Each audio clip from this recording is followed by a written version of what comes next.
유월절은 유대 달력 1월 곧 니산월 또는 아비벌 14일이고 15일부터 21일까지는 무교절입니다. 그러나 예수님 당시에 이러면 이 무교절과 유월절을 합하여서 그냥 무교절이라고 하기도 하고 유월절이라 하기도 하였습니다. 지금 어제 본 그 12절에 나오는 무교절 첫날 곧 유월절 양 잡는 날이라고 한 것은 원래 14일 곧 유월절을 시작하는 날을 가리킵니다. 그러나 요한복음에서 어제 우리가 보았듯이 예수님이 최후의 만찬을 하신 날은 그 유월절보다 하루 전날이었다라고 보는 것이 정확하죠. 그래서 전통적으로 교회에서는 예수님의 최후의 만찬을 유월절보다 하루 전날로 그렇게 받아들입니다. 다시 한번 정리합니다. 예수님이 십자가에서 죽음을 맞이하신 날이 금요일이고 이날이 유월절이 시작되는 14일 유월절 양 잡는 날입니다. 토요일은 15일 무교절의 첫날인데 이날이 안식일이었습니다. 일요일인 16일 안식일 다음날 주님이 부활하셨습니다. 우리 그리스도인들이 주일에 예배하는 것은 그날이 예수님이 부활하신 날임을 기념하는 것입니다. 그래서 예수님이 최후의 만찬을 하신 날은 목요일 곧 유월절이 시작되기 하루 전날입니다. 그런데 공관복음 저자들이 유월절 양 잡는 날, 무교절 첫날 이렇게 최후의 만찬을 한 날을 이렇게 지칭한 것은 예수님의 최후의 만찬과 그 유월절 만찬을 그 의미상 어떻게 연결이 되는지 그 연결을 시키려고 하는 그런 의미라고 생각됩니다. 유월절은 유대인들의 해방일, 축제일이죠. 애굽에서 탈출할 때 어린 양을 잡아 좌우 문설주와 임방에 바르고 허리띠를 맨 채 양을 구워 먹었습니다. 무교병과 썬나물을 함께 먹었습니다. 그 피를 보고 죽음의 사자가 그 집을 지나갔습니다. 넘어갔습니다. 패스오버 했습니다. 어린 양은 피로써 죽음의 사자로부터 이스라엘 백성들을 구원하였습니다. 또 살로서 애굽을 탈출해서 나갈 수 있도록 그 기력을 주었습니다. 예수님께서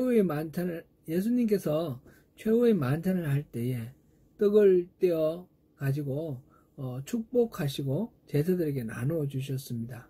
그럴 때 받으라, 이는 내 몸이니라 라고 하시면서 내어주셨습니다. 또 잔을 가지고 감사기도를 하신 후에 그들에게 주면서 이것은 많은 사람을 위하여 흘리는 나의 피, 곧 언약의 피니라 라고 말씀하셨습니다. 어린 양의 피는 죽음에서 생명을 지킨 피입니다. 예수님의 새로운 언약은 생명을 구원하시고 새롭게 사람들과 맺는 하나님과의 새 언약입니다. 곧 예수님이 하나님의 어린 양이 되어서 화목제물이 되심으로 말미암아 죄인들이 용서받아 하나님과 화목하게 되었습니다.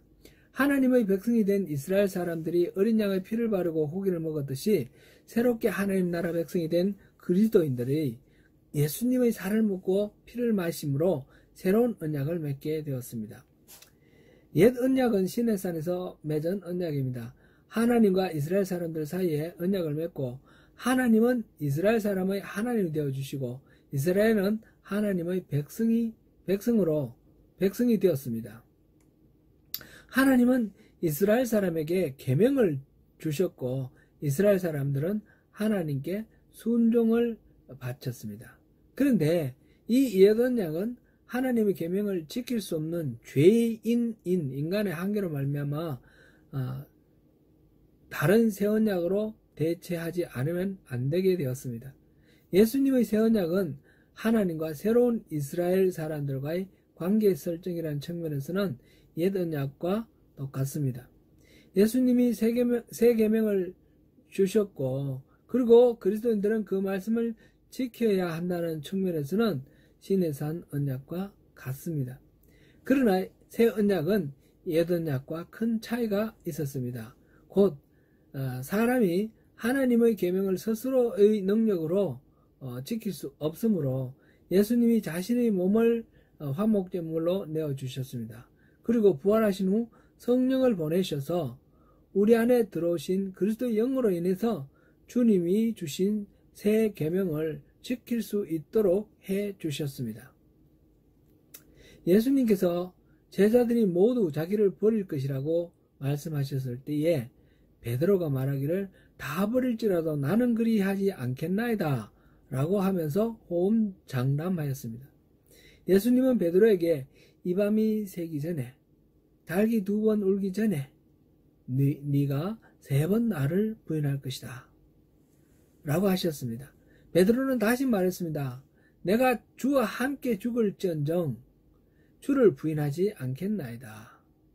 이 말을 듣고 다른 제자들도 다 그렇게 말했습니다. 그러나 우리가 아는 대로 베드로는 예수님을 3번 부인했습니다. 6월절 전날 밤 예수님이 굳이 6월절 식사를 하신 이유가 무엇이겠습니까? 우리는 스스로 아무리 단단히 결심하고 장담하여도 주님의 계명을 지키며 살 수 없습니다. 그것이 죄인인 우리 인생의 특징입니다. 우리는 여기서 해방되어야 합니다. 출애굽 때 이스라엘이 어린 양의 피를 문설주에 바르고 그 고기를 먹어서 출애굽했듯이 우리는 어린 양 예수의 살을 먹고 피를 마셔야 죄의 억압에서 벗어나 출애굽을 할 수 있습니다. 옛사람을 벗어버리고 새사람을 입은 그리스도인이 될 수 있는 것입니다. 우리 안에 예수님이 들어오셔야 합니다. 오늘날 우리가 성찬식에 참여하는 것은 예수님의 살을 먹고 피를 마시는 것. 그래서 예수님이 우리 안에 들어오셔서 우리의 살과 피가 되는 것. 예수님과 우리가 하나로 연합하는 것입니다. 그러나 이것은 떡과 포도주를 먹고 마심으로만 되는 것은 아닙니다. 성령님이 우리 안에 오셨을 때 가능합니다. 그러므로 성찬식에 참여할 때 근성으로 떡과 포도주를 받아 먹어서는 의미가 없습니다. 성령님이 함께 하셔서 우리를 채워주시기를 간절히 사모하는 마음으로 성찬식에 참여하여야 합니다. 그래서 새로운 피조물로 주님의 계명 안에서 승리함으로써 영원한 생명을 얻게 하시려고 예수님은 십자가에서 몸을 지키시고 피를 흘리셨습니다. 종려주의를 맞으시는 성도 여러분, 주님의 그 예루살렘 입성을 환호하던 그 군중들처럼 자기의 욕망을 만족시켜주는 초능력자를 기대하며 예수님을 믿는 것은 아무런 의미가 없습니다. 그들은 자기의 이해관계에 부합하지 않을 때 언제든지 순식간에 흩어졌고 오히려 주님을 죽여라고 외쳤습니다. 어린 나귀를 타고 겸손하게 자기를 제물로 바치시는 주님. 진정으로 주님을 믿고 순종하며 자기를 부인하고 주님을 따를 때 우리가 승리할 수 있습니다. 바로 그 주인공이 되시는 저와 여러분 되시기를 주님의 이름으로 축원합니다.